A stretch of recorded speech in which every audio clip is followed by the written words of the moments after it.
नमो अर्हन्ताणं नमो सिद्धाणं नमो आयर्याणं नमो उवध्यायाणं नमो लोये सवसाहूणम् ऐसो पंचनमुक्कारो सर्वपावपनाशनो मङ्गलानं च सव्येसिं पठमं हवै मङ्गलम् पठमं हवै मङ्गलम्।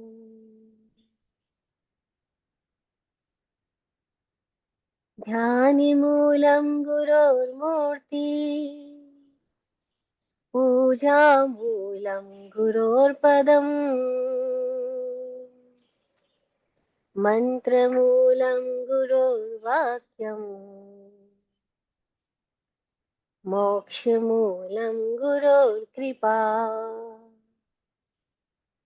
मोक्षमूलं गुरोर्कृपा।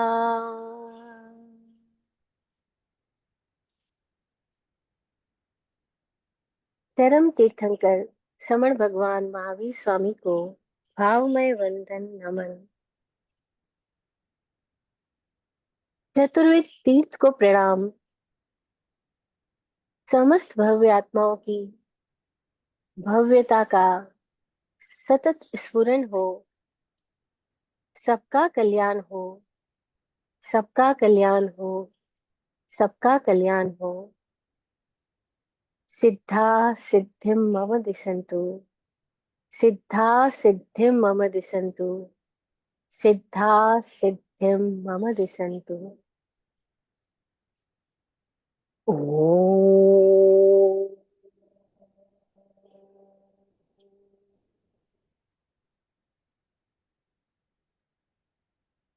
ओम।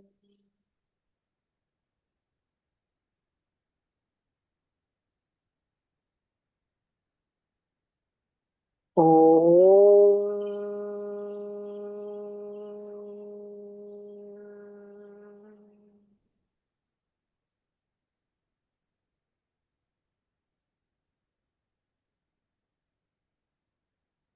बोधि प्रदाता सद्गुरुदेव को नमन।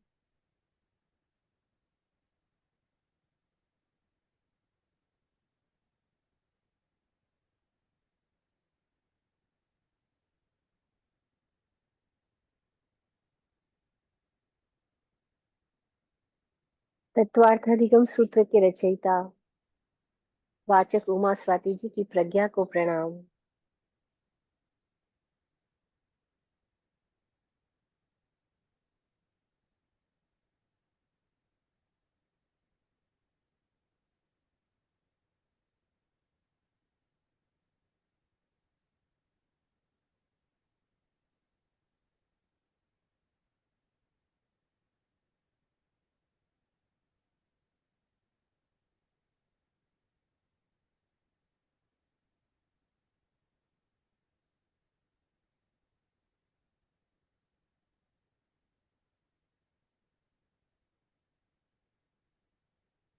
जय हो। सम्यक दर्शन ज्ञान चारित्राणि मोक्ष मार्ग। यहाँ से प्रारंभ हुई ये यात्रा कि कैसे ये जीव इस संसार में अपने शुद्ध स्वरूप को उजागर कर ले। उसके लिए जो तीन सूत्र उन्होंने दिए, पहला है सम्यक दर्शन। वह दर्शन,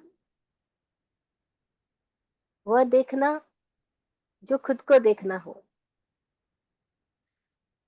सम्यक ज्ञान, वह ज्ञान जो खुद को जानना हो। और सम्यक चारित्र, वह चारित्र जो खुद को जीना हो। तो स्वरूप दर्शन, स्वरूप ज्ञान और स्वरूप रमण, यह मुक्ति का मार्ग है, यानी स्वतंत्र होने का रास्ता है, अपनी मालकियत प्राप्त कर लेने का रास्ता है, अपना स्वामी अपना नाथ खुद हो जाने का रास्ता है। क्योंकि जो जान रहा है, जो देख रहा है, वो अगर खुद के प्रति जागरूक हो गया है, खुद को देख पा रहा है,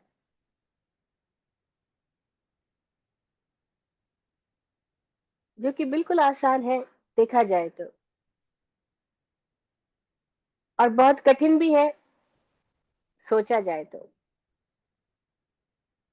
कठिन इसलिए क्योंकि पर को देखने की इतनी आदत है, पर को जानने की इतनी रुचि है, और पर में लगन लगाने का इतना मन बना रहता है, तो पर से स्व की ओर दृष्टि हो ही नहीं पाती। और पर में इतने सारे विषय हैं, बहुत सारे। आज कुछ खाना खाया है, कल कुछ और खाएंगे, अभी कुछ और खाए, दिन में कुछ और, शाम को कुछ और, इतने सारे हमारे टेस्ट के सब्जेक्ट्स हैं, केवल खाने के लिए ही नहीं, हर एक इंद्रिय विषयों के लिए। इसीलिए हमारी पूरी चेतना का भाव प्रवाह जब बाहर की तरफ बहता है, तो उसको विभाव कहा। विभाव यानी विविध तरह के भाव है, और विभाव यानी विभंग है, वो सब टुकड़ों टुकड़ों में बटे हुए, वो इतने सारे सब्जेक्ट्स के बीच में हमारा भाव प्रवाह उलझा रहता है, और तब वो विभंग रहता है। और विभंग वेदना में उत्तेजना होती है, सेंसेशन होते हैं, और वो सेंसेशन पाने के लिए हम लोग लालायित रहते हैं। और तब उत्तेजना के क्षणिक सुख और उसके बाद का दुख, आशा और निराशा, इस चक्रव्यूह में पूरी जिंदगी हमारी बीत जाती है। और लोग ऐसा मानते हैं कि ये तो लाइफ का नेचुरल सर्कल है, ऐसा ही होने वाला है, कभी खुशी कभी गम, कभी जीत कभी हार, कभी मिलन कभी बिछो, कभी आशा कभी निराशा। लेकिन जानकार लोग कहते हैं कि नहीं, ये ऐसा स्वरूप नहीं है, ये तो बीमारी है। तो स्वरूप क्या है, स्वभाव क्या है, नेचर क्या है? तो बोले नेचर में ये सब नहीं है, नेचर में तो अभंग, अभंग यानी बिना टुकड़ों का, बिना बटा हुआ अभंग आनंद है, जिसको शास्त्र की भाषा में बोले तो श्राइक सम्यक्त्व है। यानी ऐसा मौज, ऐसी मौज जो कभी खत्म भी नहीं होती, किसी पे डिपेंडेंट भी नहीं होती, जिसके लिए किसी सब्जेक्ट की जरूरत ही नहीं, किसी विषय की, किसी पदार्थ की, किसी वस्तु की, किसी वातावरण की, किसी पे वो डिपेंडेंट नहीं है। ऐसी मौज, और ऐसी मौज जो कभी समाप्ति नहीं होती, स्ट्राइक है, अव्यवाद है, अभंग है, अनंत है। तो ऐसी मौज में जीने वाले लोग कहते हैं कि जीवन का वास्तविक स्वरूप तो यह है, और इसको पाने का उपाय है, वह है खुद में आके देखो। जहां खुद में आनंद है, वहां बाहर में खुशी गम है।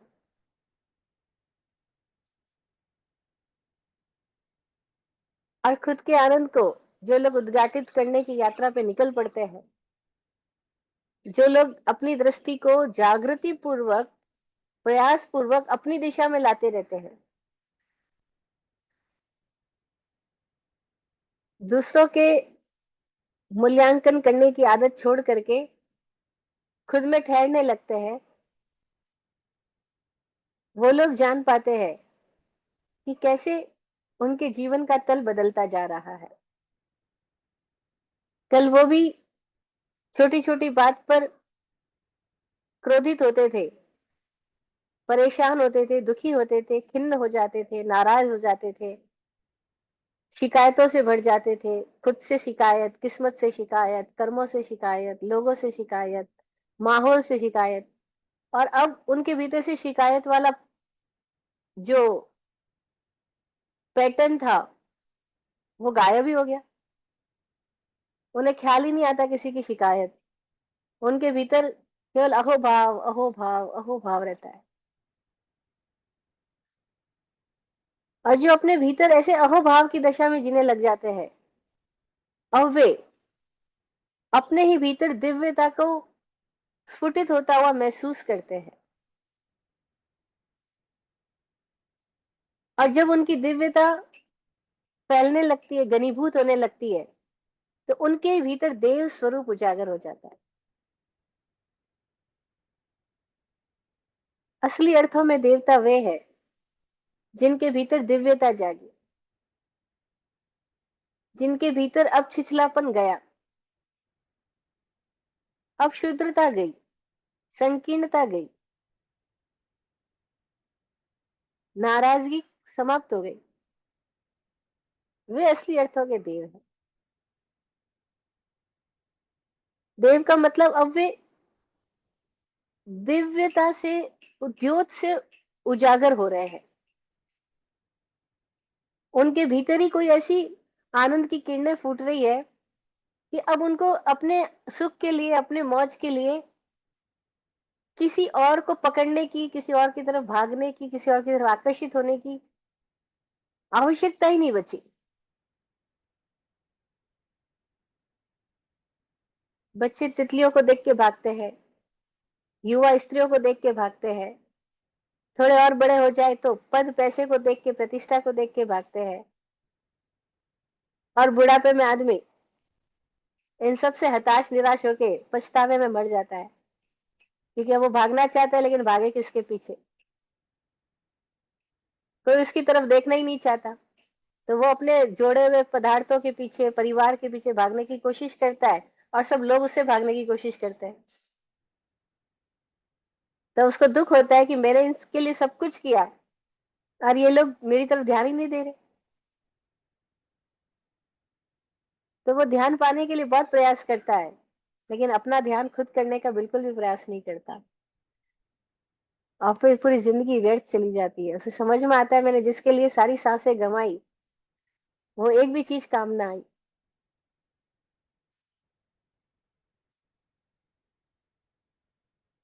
तो कैसे कोई अपनी दिव्यता को उजागर कर ले, उसके लिए हम इस तत्वार्थ अधिगम सूत्र के चौथे अध्ययन की बात कर रहे हैं। ये चौथा अध्ययन कह रहा है, जिसमें लास्ट सेशन में हमने 4 सूत्रों पे चर्चा की थी। सबसे पहले हमने जाना देवास चतुर्निकाया, देव 4 प्रकार के होते हैं। फिर उनके नाम हमने जाने, भवनपति, व्यंतर, ज्योतिषका और वैमानिका। फिर उसके भेद हमने जाने तीसरे सूत्र में, कैसे भवनपति के 10, व्यंतर के 16, ज्योतिष के 5, वैमानिकों के 12, इस तरह से देवलोकों के भेद होते हैं। फिर हमने जाना ज्योतिष देवों की पीतलेश्या होती है, तृतीय पीतलेश्य, इस सूत्र के द्वारा। फिर हमने ये भी जाना लास्ट सेशन में, 5 सूत्र हमने किए थे लास्ट सेशन में, जिसमें ये था कि देवलोकों में भी पदवियां होती है। इंद्र की पदवी सबसे श्रेष्ठ पदवी जो मानी जाती है, उसको इंद्र की पदवी कहते हैं।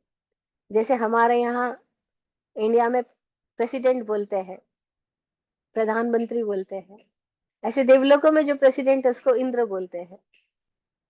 और ये मजेदार शब्द है इंद्र। ऐसे तो इंद्र का अर्थ हुआ कि जो इंद्रियों का स्वामी हुआ। अब जो अपनी इंद्रियों का गुलाम नहीं है। अब ऐसा नहीं है कि आंख चंचल होकर उसको कहीं ले जाएगी। अब वो जानता है कि उसको आंख से क्या देखना है और क्या नहीं देखना है, कब देखना है और कब नहीं देखना है, कितना देखना है और कितना नहीं देखना है, इस दृष्टि को कहाँ लेके जाना है। तब वो इंद्र हुआ। यानी अब वो कंप्यूटर का प्रोग्राम नहीं रहा, अब वो कंप्यूटर का प्रोग्रामर हो गया। अब वो खुद चलाता है अपने आप को, उसको इंद्र बोला। तो सबसे पहली पदवी इंद्र की पदवी। अब वो इंद्र के जैसे ही है, लेकिन सारे लोग तो इंद्र नहीं हो सकते, तो कुछ लोग हैं जो इंद्र के जैसे है, वैसे ही अपने भीतर दिव्यता को, भव्यता को प्रकट किए हुए है, लेकिन इंद्र नहीं है, तो उनको सामानिक देव बोला। इंद्र के समान आदरणीय है, पूजनीय है, लेकिन इंद्र के समान आज्ञा उनकी नहीं चलेगी, आज्ञा इंद्र की चलेगी। प्रेसिडेंट की टीम में प्रेसिडेंट से ज्यादा इंटेलिजेंट लोग भी हो सकते हैं, प्रेसिडेंट से ज्यादा रिस्पेक्टेबल लोग भी हो सकते हैं, लेकिन फिर भी जब ऑर्डर पास करना होगा, जब सिग्नेचर की बात आएगी,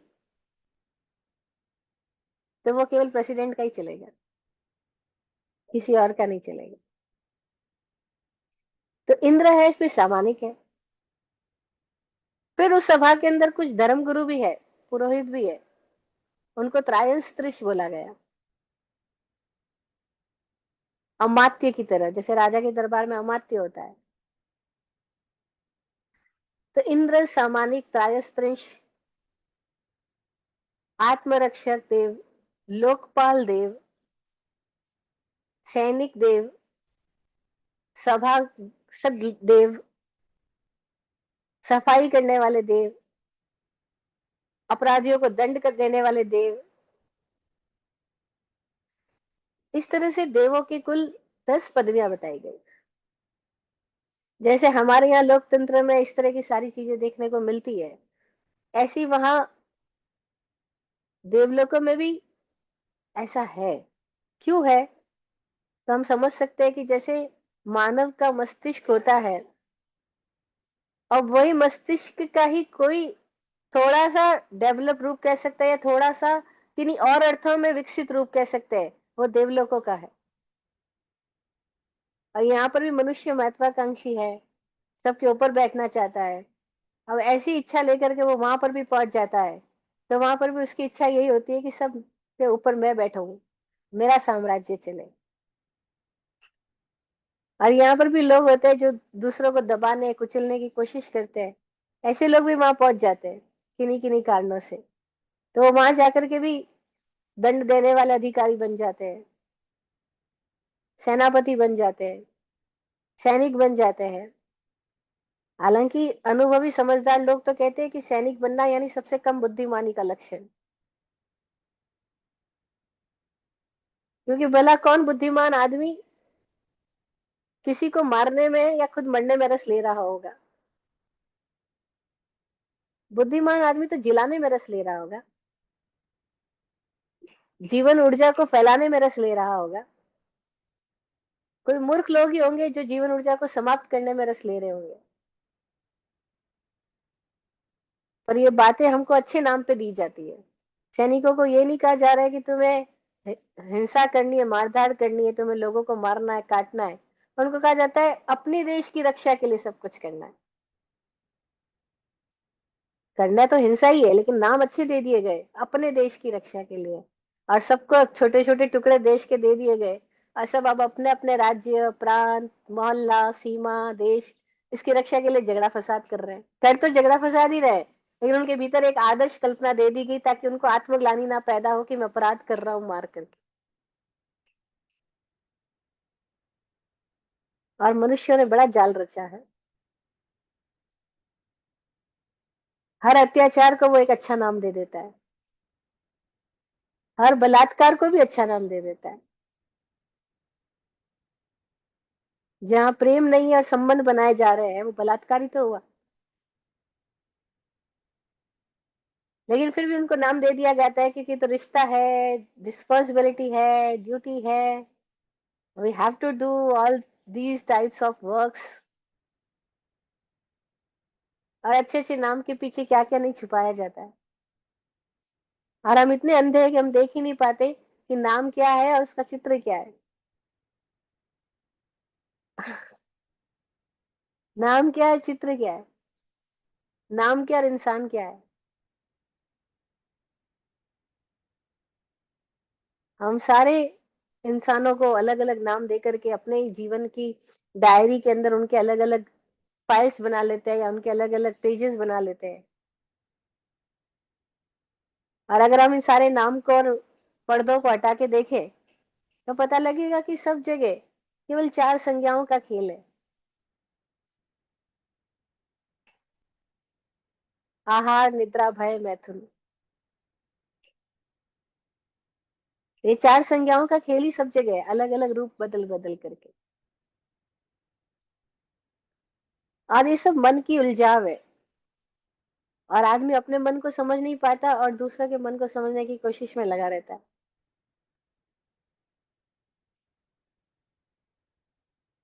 पूरा जीवन उसका सम्यक चारित्र न होकर के एकदम विकृत, प्रदूषित, दुर्गंध भरा जीवन बन जाता है।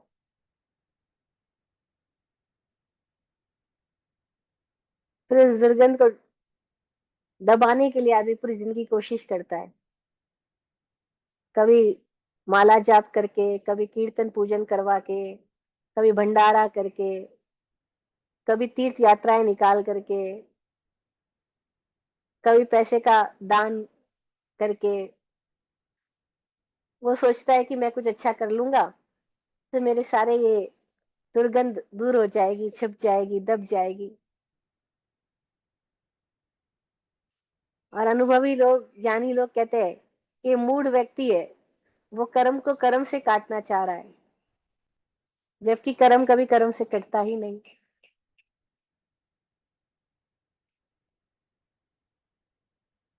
कर्म ज्ञान से जाएगा, जाग से जाएगा,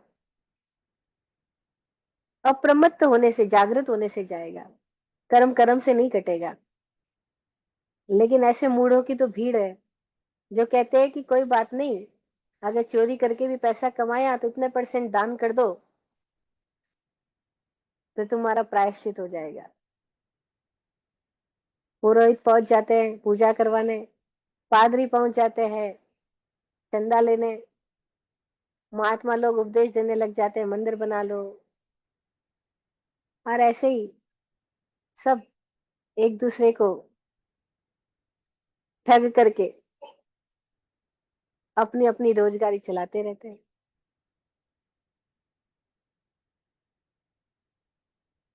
विराट गुरु जी अपनी कविता में बोलते हैं, ये दुनिया बनियों का बाड़ा है, सुविधा के क्रेता लोग सभी। दुनिया बनियों का बाड़ा है, सुविधा के क्रेता लोग सभी। माँ बाप पिता भाई बहन, संकट में छोड़े साथ सभी।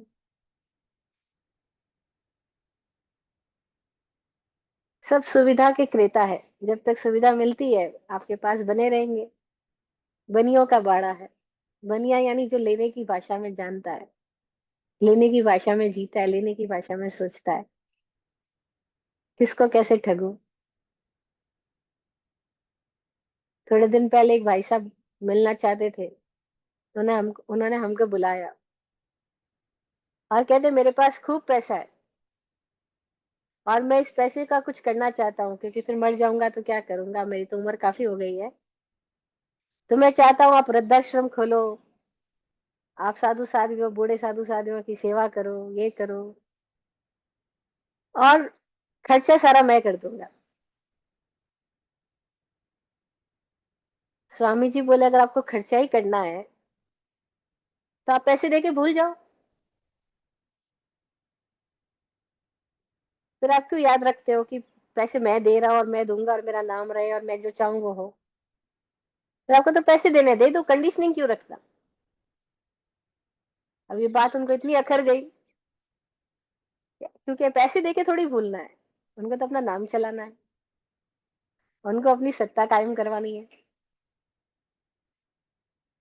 और लोगों को कंट्रोल में रखना है, लेकिन अच्छे नामों पे। हमें पता ही नहीं, सेवा के नाम पे सब घमंड के व्यापार चलते हैं। अगर किसी को भगवान महावीर की बात समझ में आए तो इतना मजा आए। भगवान महावीर तो मना करके गए, सेवा करना ही मत, तब तक मत करना जब तक खुद आपको उपलब्ध ना हो जाओ, खुद ज्ञान को उपलब्ध ना हो जाओ। अब तो अंधा अंधों की सेवा करने जाएगा तो क्या करेगा? खुद भी गिरेगा, औरों को भी गिराएगा।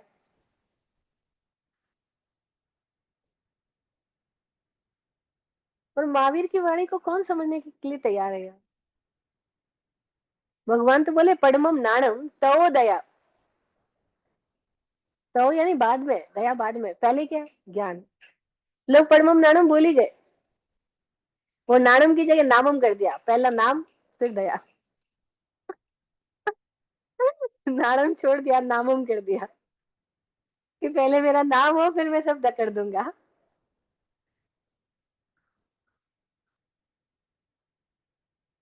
हमने बोला आप कंडीशन क्यों डालते हो? अगर भला करने की बात सोचते हो, कोई अच्छा करने का सोचते हो, तो ज्यादा अच्छा ये है कि हम पंगुओं को, बेसहारों को लकड़ियां पकड़ाते जाए, या ज्यादा अच्छा ये है कि उनको पैर ही पैदा करवा दें।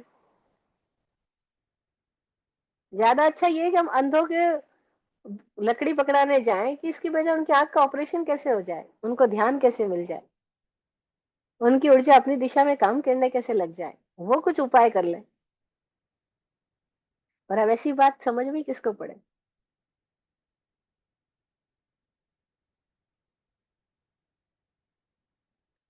बहुत मुश्किल है। लोग वृद्धाश्रम के नाम पे तो दान भी दे देंगे, गौशालाओं के नाम पे दे देंगे, पर उनको कहें या ध्यान मंदिर खोल के सब लोग ध्यान में कैसे हो सकते हैं? कैसे वो यंग लोग आकर के अपने जीवन को एक अलग दिशा में ले जा सकते हैं? उसके लिए आप कोई उपाय करेंगे? तो उसमें उनको नाम नहीं दिखता, उसमें उनको अपना भय आ जाता है, कि ना ना, यंग लोगों को लाना, उनका ध्यान होना, उनके भीतर कुछ और रहा, और उसमें कुछ बदनामी हो गई तो? हमने कहा आपके भीतर तो पहले से बदनामी, नाम, सारी कंडीशनिंग है, इसका मतलब तुम अपनी अपनी इच्छा के अनुसार सब काम करवाना चाहते हो, और फल भी सब अपने अनुसार बांध लेना चाहते हो। तो ये दान ही कहाँ हुआ? लेकिन ऐसे ही है, लोग इसी को दान समझ बैठते हैं। कोई थोड़े लोग इस पूरी जाल जंजाल को देख पा रहे हैं, कि कैसे हमारे चारों ओर हमने अपनी मान्यताओं के सारे जाले पैदा कर दिए। मकड़ी नहीं जाला पैदा करती, फिर खुद ही फंस जाती है। ऐसे हमने ना जाने धर्म के नाम पे, रिश्तों के नाम पे, परिवार के नाम पे कितनी सारी मान्यताओं के जाले पैदा किए हैं, और फिर खुद ही फंसते जाते हैं, और देख ही नहीं पाते कि हम भी दुखी, दूसरे भी दुखी। और दुखी व्यक्ति अगर कुछ देगा भी तो उसका, उससे क्या जाएगा सामने वाले को? दुखी तो जाएगा। भाई अब तो ये साइंटिफिकली प्रूवन है, फैक्ट, कि अगर गुस्से में आके कोई स्त्री खाना बनाती है, तो उसके खाने की अंदर केमिकल कंपोजिशन तक चेंज हो जाता है।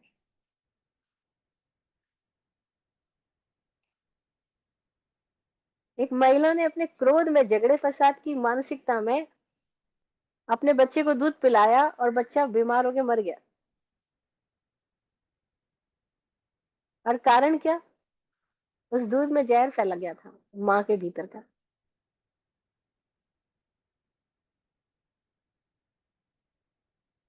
तो दुखी आदमी से जो निकलेगा वो दुखी तो होगा। तो कोई थोड़ी चेतनाएं हैं जो दिव्यता को उपलब्ध होती है, उनको देव बोला। उन देवताओं में 10 तरह की पदवियां हैं, और उनमें जो पहली पदवी है उसको इंद्र बोला। तो छठा सूत्र कह रहा है, पूर्वयोर द्विंद्रा, पूर्वयोर द्विंद्रा, पूर्व के दो देवलोकों में दो दो इंद्र है। भवनपति और वानवंतर, ये दो जो जाति के देवता है, उनमें एक एक इंद्र न होकर के दो दो इंद्र है। भवनपति के 10 भेद बताए, व्यंतर के 16 भेद बताए, और 10 के भी दो इंद्र 20, और 16 के भी दो इंद्र 32।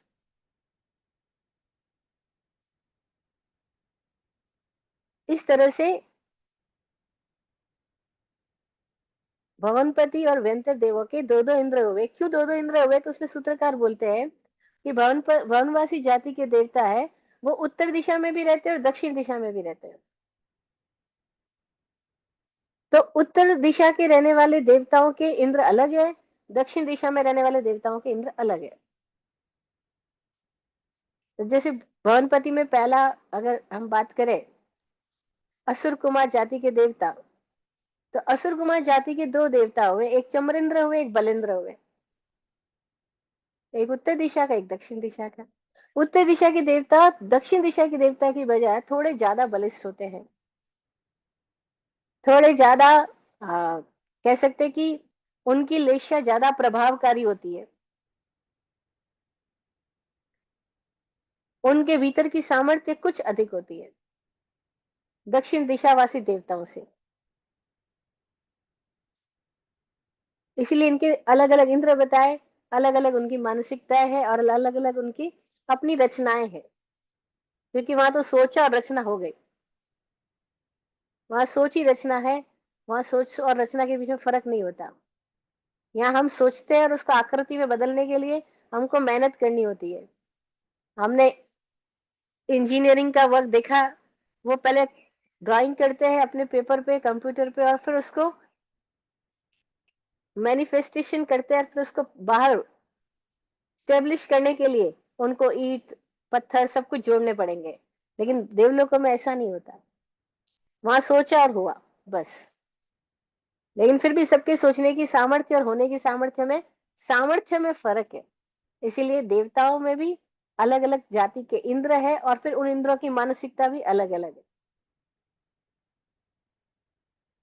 इसीलिए बोला पूर्वयोद्विंद्रा, ये पांचवा सूत्र है, छठा सूत्र है, सॉरी, चौथे अध्ययन का छठा सूत्र है।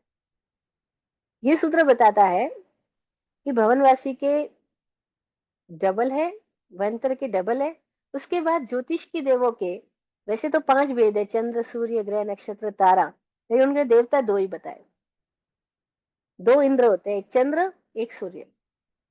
ये पदवी की अपेक्षा से हमने 2 इंद्र बताए गए यहाँ पे, कि पदवी चंद्र की पदवी इंद्र की पदवी है, सूर्य की पदवी इंद्र की पदवी है।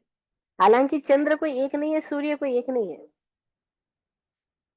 चंद्र भी असंख्य है, सूर्य भी असंख्य है, क्योंकि असंख्यात द्वीप समुद्रों में ये चंद्र सूर्य फैले हुए हैं, और ग्रह नक्षत्र तारा भी। लेकिन उनके इंद्र नहीं है, क्योंकि वो सब बिखरे बिखरे हैं। तो इस अपेक्षा से उन्होंने बताया कि ज्योतिषी देवों के 2 इंद्र और वैमानिक देवों के ऐसे 12 भेद है, लेकिन 12 भेदों में से जो उनके इंद्र है वो 10 ही बताए। ऐसा कहा जाता है 9वें और 10वें देवलोक का एक ही इंद्र है, 11वें और 12वें देवलोक का भी एक ही इंद्र है। 9वें 10वें देवलोक ऐसे पैरेलल है, ऊपर नीचे नहीं है। जैसे पहला देवलोक है, फिर दूसरा उसके ऊपर है, तीसरा उसके ऊपर, चौथा उसके ऊपर है।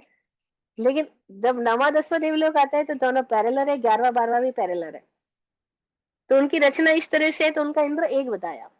तो इस अपेक्षा से 12 देवलोकों के 10 इंद्र बताए।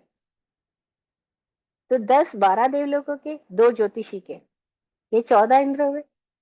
भवनपति के 20 हो गए, व्यंत्र के 32 हो गए। इन सब की टोटल करें तो 64 इंद्र होते हैं।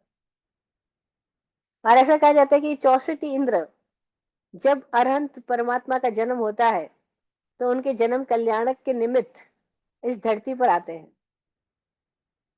64 इंद्र तीर्थंकर परमात्माओं की या अरहंत परमात्माओं की सेवा के लिए हाजिर होते हैं, मतलब उनका आदर करते हैं।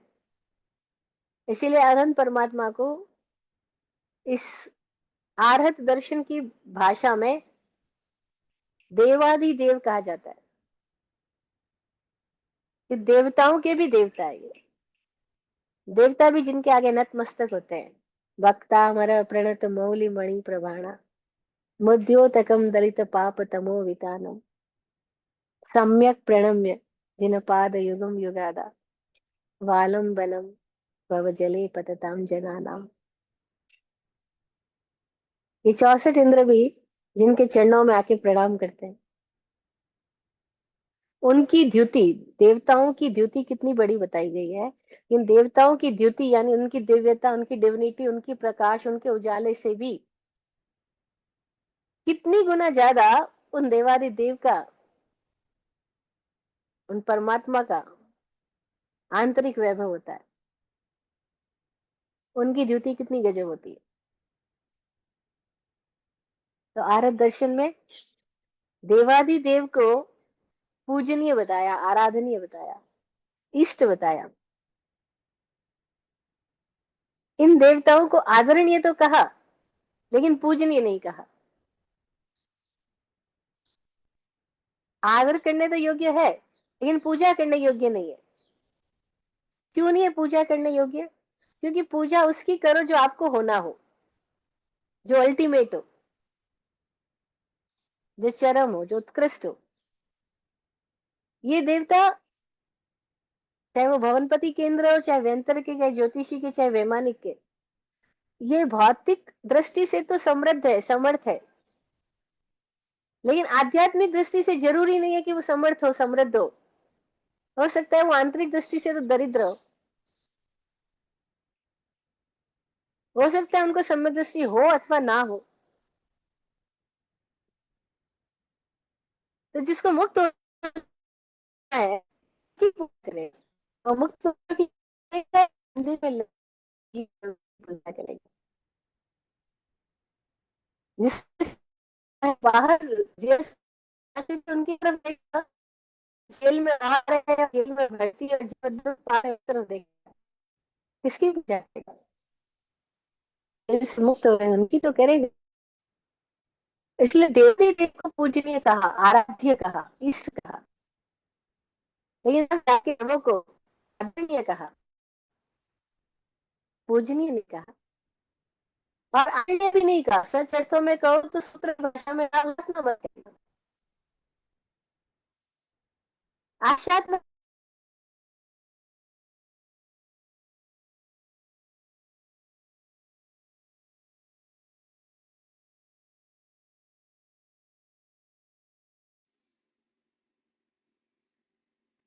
It appears we lost connection to Vaibhashri. I see her on the call, but I think the audio is gone. Vaibhashri जी, अगर आप सुन पा रही हैं तो we cannot hear you. हाँ, यस, ऑन किया मैंने। ऑन हुआ, आवाज आ रही है?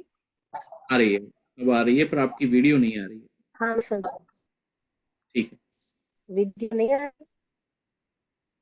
एक सेकंड।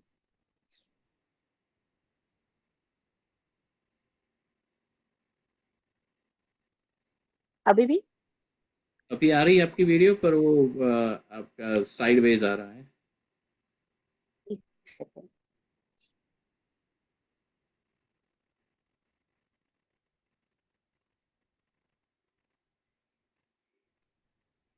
हाँ, ये ठीक है।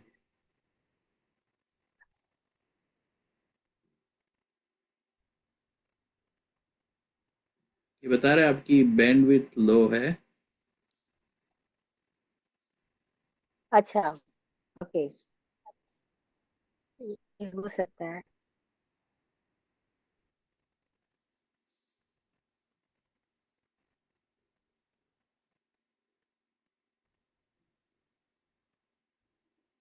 अभी मेरी आवाज आ रही? आवाज आ रही है, थोड़ी कट कट के आती है, पर सुन सुन सकते हैं हम आपको। अच्छा, तो हम बात कर रहे हैं इंद्र की।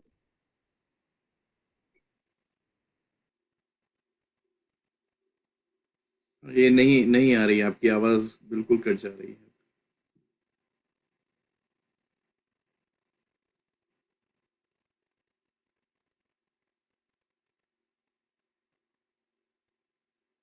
अभी कुछ नहीं सुनाई रहा है वैभवश्री जी।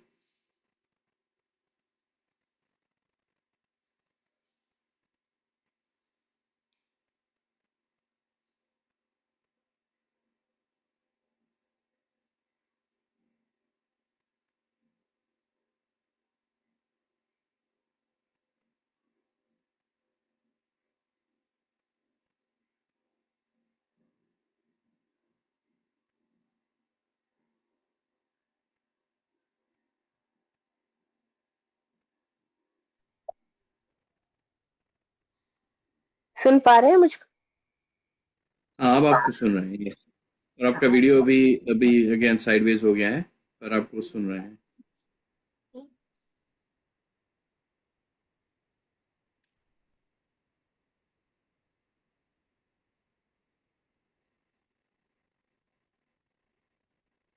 ऐसे नहीं होता है, मुझे आपको जाना पड़ेगा।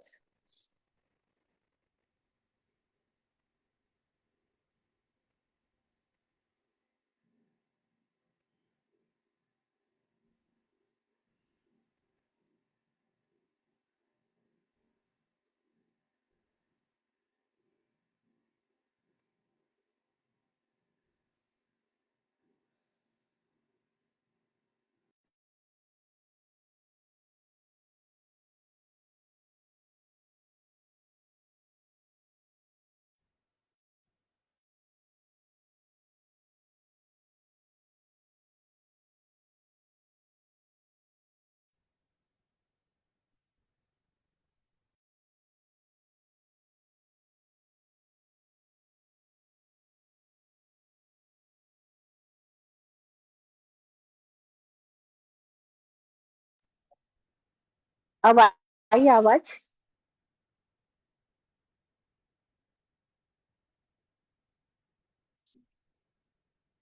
हाँ, आपकी आवाज आ रही है, पर आपकी वीडियो फिर भी साइडवेज पे है। हम्म।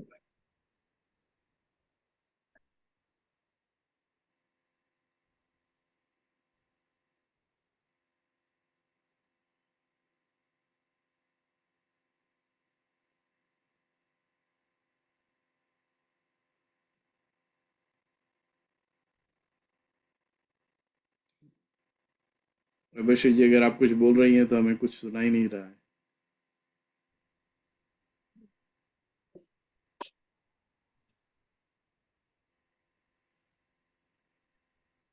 एक मिनट।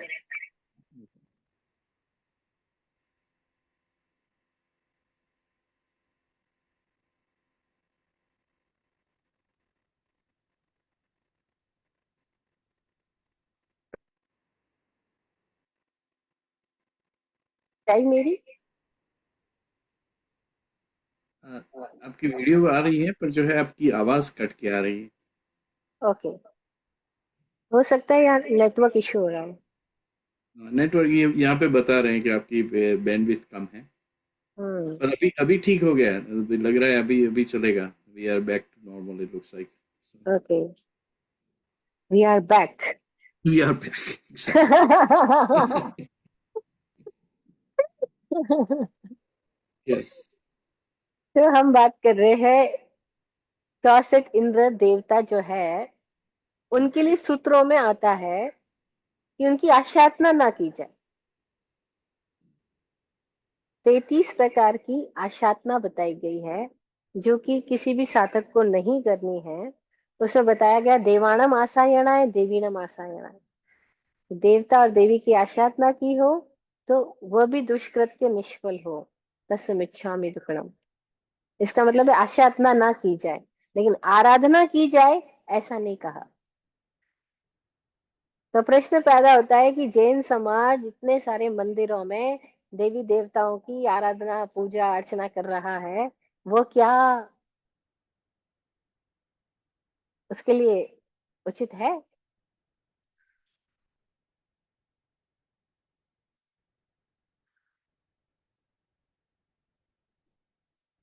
पर आदमी है ना, सुविधा के क्रेता लोग सभी। वो सोचता है कि वीतराग तो वीतराग हो गए, उनको वंदन करने से, उनकी आराधना करने से ना तो वो खुश होंगे ना वो परेशान होंगे, वो तो हम पे कोई कृपा नहीं करेंगे। ये जो देवी देवता है, इनके पास तो अहंकार भी है, लालच भी है। तो इनके अहंकार को अगर मैं पुष्ट करूंगा तो ये खुश हो जाएंगे, तो ये मुझे भी कुछ देंगे। और इस चक्कर में आदमी पार्श्वनाथ भगवान का मंदिर बनाता है पर भैरू जी की पूजा करता है, पद्मावती देवी की पूजा करता है, और उन देवी देवताओं को प्रसन्न करने के लिए सब तरह की चमचागिरी, चापलूसी, बंदगी करता है। और जिन्होंने जाना वो तो बोलते हैं कि देवा वीतम नमम संति जस धम्मे सयामणो। कि देवता भी उनको नमस्कार कर रहे हैं जिनका हृदय धर्म में है, जो अपने स्वभाव में जी रहे हैं। क्योंकि देवता के पास भी वो मौज नहीं है जो स्वभाव की मौज होती है। उनकी मौज तो विभंग है, अभंग नहीं है, टुकड़ों में बटी है, अखंड नहीं है। तो कोई सूत्रों को समझ के जिए तो शायद इन गफलतों से बाहर आ जाए, इन भ्रमों का निवारण कर पाए। अन्यथा तो पूरा जैन समाज भी अन्य और तरह के जो लोग हैं उनकी तरह वो भी अंधानुकरण कर रहा है, अपने ही लालच और अहंकार को धर्म के नाम पे, मंदिरों के नाम पे, ना जाने किस किस नाम पे उन्हीं को जिए चला जा रहा है। और साधु संत भी ऐसे ही बैठे, वो भी ऐसी ही पूजा बढ़वाने की बातें करते हैं। और ख्याल ही नहीं कि पूजा तो पैदा ही तब होगी जब अंदर प्रेम आएगा। हम प्रेम में किसी की पूजा कर सकते हैं, प्रेम ना आए तो कैसे पूजा करेंगे। लेकिन ऐसा लगता है जैसे वहां जीवंतता की तो कोई बात ही नहीं है, खाली रिवाज की बात है, खाली परंपरा की बात है। जीवंत कोई होगा तो उसके भीतर तो प्रेम होगा, और प्रेम से कोई पूजा पैदा होगी, अदरवाइज कैसे हो सकती है। पर मूडों को चलाते हैं और ऐसी चलती जाती है सारी कहानियां। खैर, हम सूत्र की बात करें, और बात सूत्र के लिए नहीं कर रहे हैं, अपने लिए कर रहे हैं। इसलिए लौट लौट के अपने जीवन पे दृष्टि डालते हैं कि हम क्या कर रहे हैं। सूत्र कह रहे हैं इंद्र है, और इंद्र 64 इंद्र उनकी सेवा में आते हैं जो अपने अखंड आनंद के मालिक हो गए, जो सम्यक दर्शन, सम्यक ज्ञान, सम्यक चारित्र से युक्त हो गए, जो खुद में प्रतिष्ठित हो गए। आत्म प्रतिष्ठित की सेवा में वो सब लोग आते हैं जो अभी अपने में चंचल है और दूसरों से प्रतिष्ठा पाने को उत्सुक है। उन्हें समझ में आता है कि हम तो बेचैन है, और कोई ऐसा फक्कड़ है जो चैन में बैठा है। हमारी सामर्थ्य क्या, हम दूसरों को दबाने, कुचलने, अपने अनुसार चलाने में रत रहते हैं, और इनके पास सारी क्षमता है लेकिन ये कुछ भी नहीं करते। कोई थोड़े लोग उनको भी पहचान पाते हैं, तो बोला वो देवता भी उनकी सेवा में आते हैं।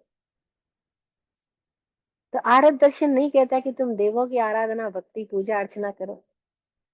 आरत दर्शन कहता है देवादि देव पूजनीय है, वो इष्ट है, वो मुक्त है, और वे भगवान है। और भगवान कुछ करते नहीं है। कुछ करने की चाह तो अधूरे व्यक्ति में होती है, पूरे में कुछ भी करने की चाह नहीं होती।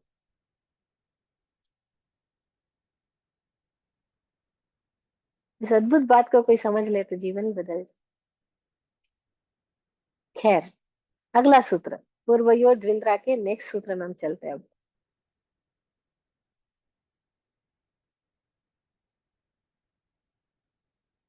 7वां सूत्र है पीतांत लिश्या।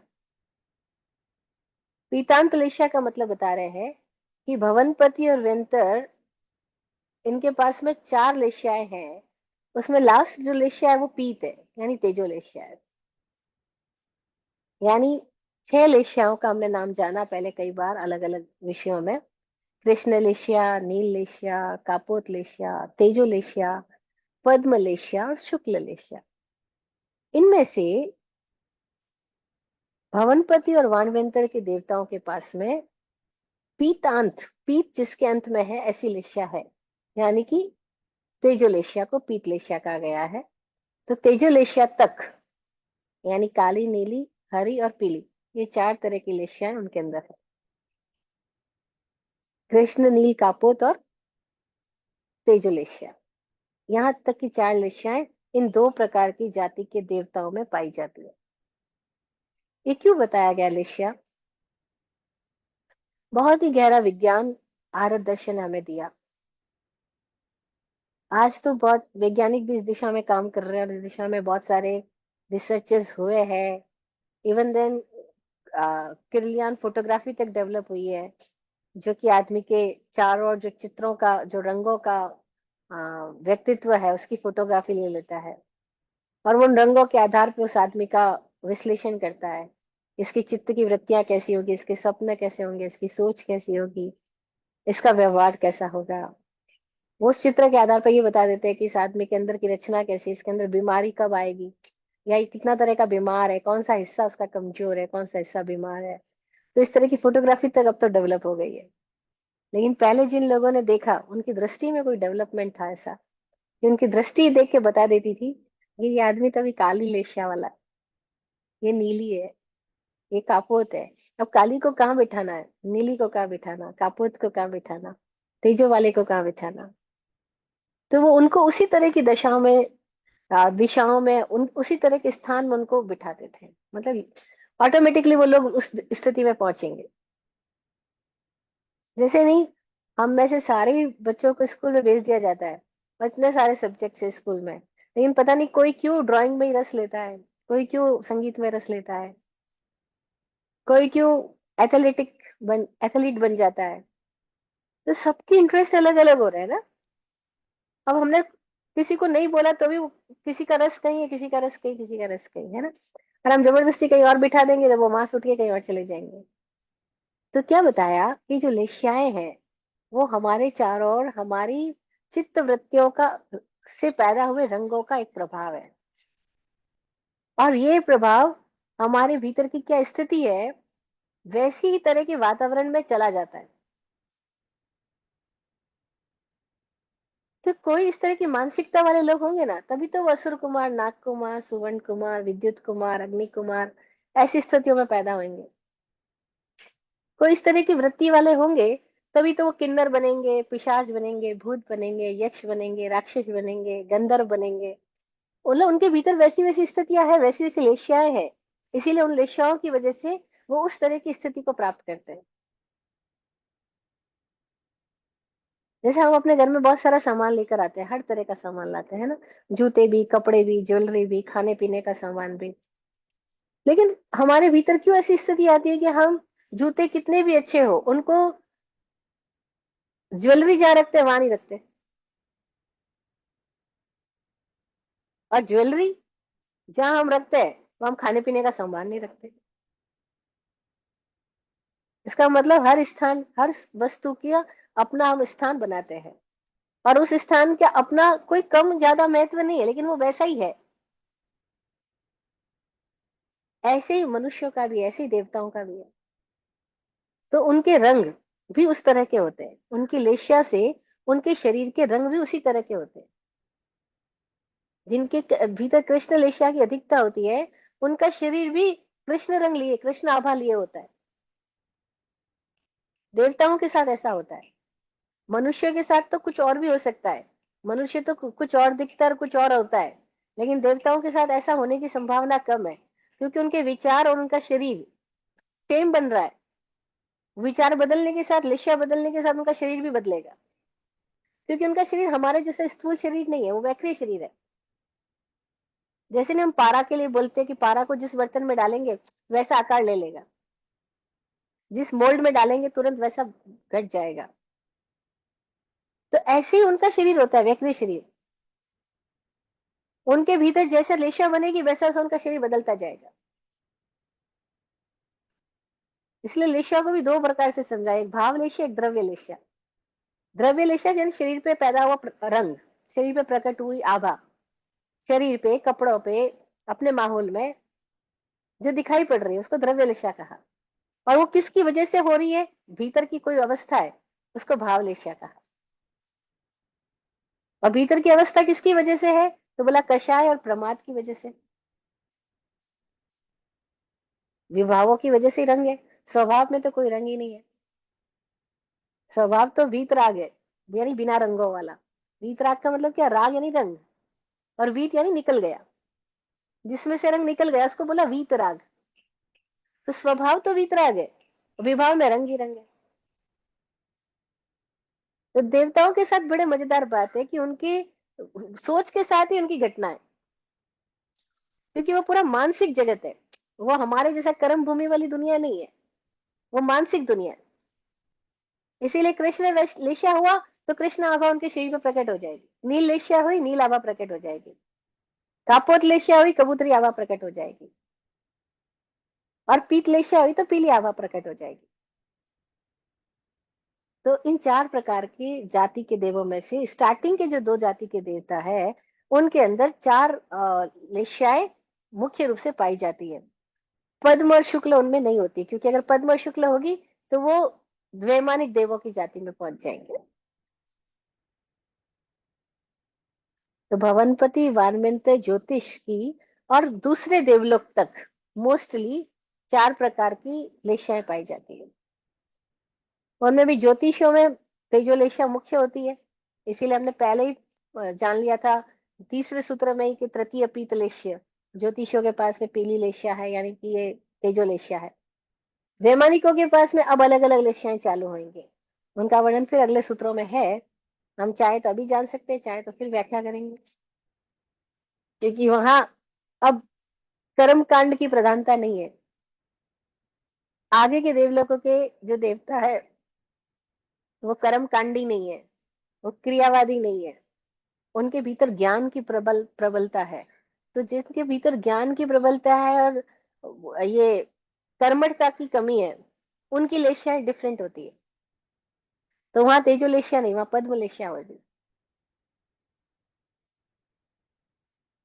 इसलिए वैमानिक देवों में पद्म लेशिया और शुक्ल लेशिया मुख्य रूप से पाई जाती है। और पद्म लेशिया का लक्षण क्या है कि उसके पास में निर्मल ज्ञान है और निर्मल हृदय भक्ति है, उसका दर्शन मजेदार है। और कई बार तो ऐसा भी है कि उनके भीतर ज्ञान की कमी है, लेकिन उनकी भक्ति श्रद्धा अद्भुत है, उनका दर्शन मजबूत है, उनके भीतर का संकल्प बल चरित्र बल अद्भुत है। वो समर्पित है तो समर्पित ही है, फिर वो समर्पित भाव दशा में इतनी गहराई में चले जाते हैं कि उनको जानकारियों में कोई रस नहीं है, उनको जीने में, अपनी श्रद्धा को, अपने इष्ट को, अपने विषय को जीने में मजा है। और कोई ऐसी गहरी आस्था वाले लोग वो वैमानिक देवों में पहुंच जाते हैं, उनके पद्मलेशिया पाई जाती है। और पद्मलेशिया फिर बिखरी बिखरी नहीं होती, उनमें एक अलग ही सुगंधी होती है, और उनके भीतर कोई गहरे भक्ति श्रद्धा प्रेम समर्पण घटित होता है।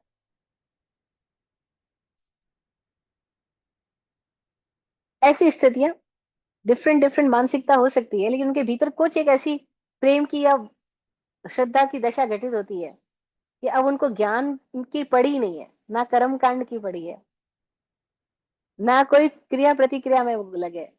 उनके भीतर कुछ कुछ शांति की लहरें उत्पन्न हो गई, कुछ स्थितियां आ गई, तो वो पद्म लेशा में पहुंच जाते हैं। तो वो अब वैमानिक देवों में उच्चतर स्थितियों के प्राप्त करते रहते हैं, क्योंकि उनकी दशाएं उनको उन स्थानों तक ले जाती है। स्थान का चयन हमारे भीतर की स्थिति से प्रकट होगा।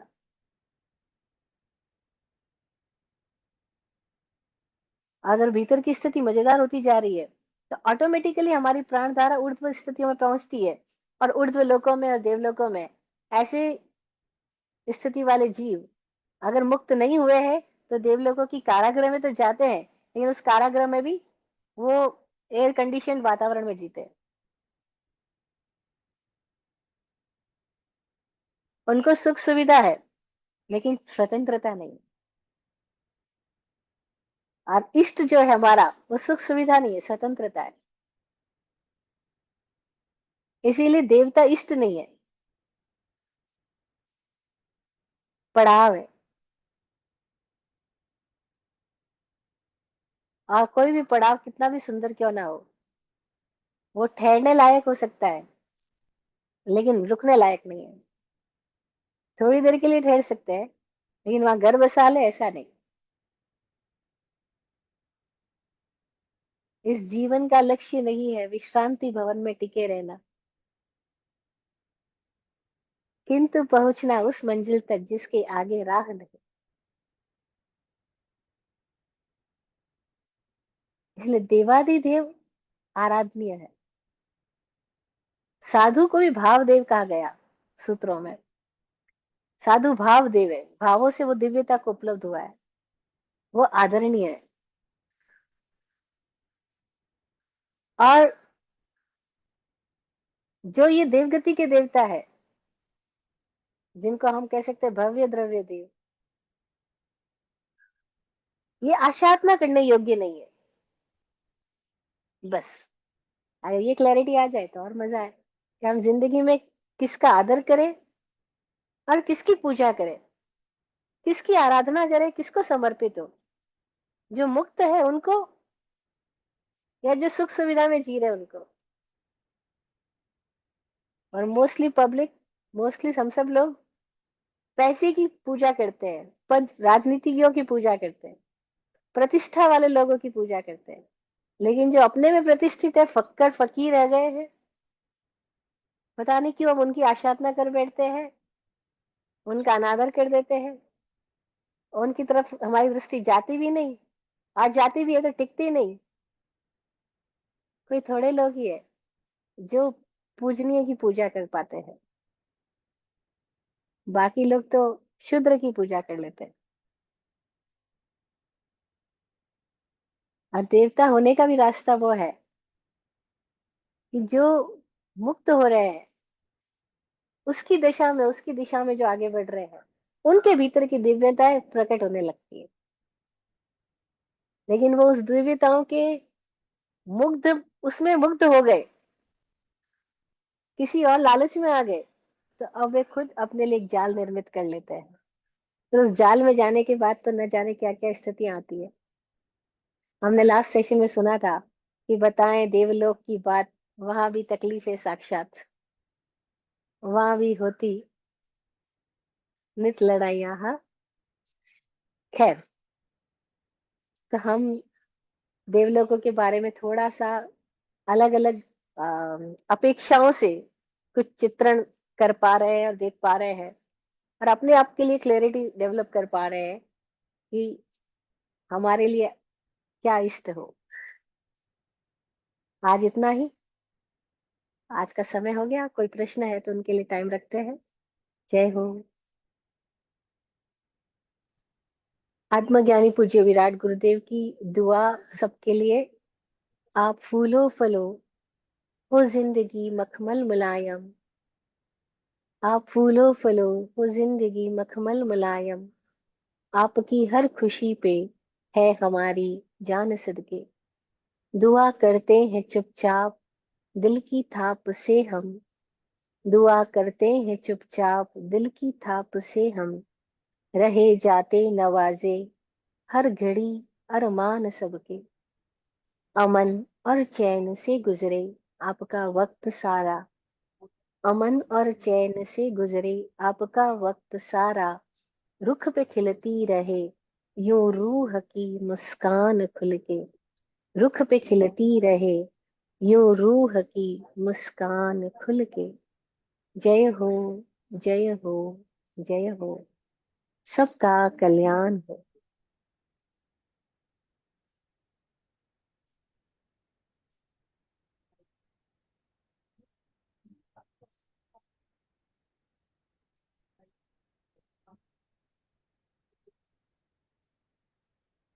ओम शांति।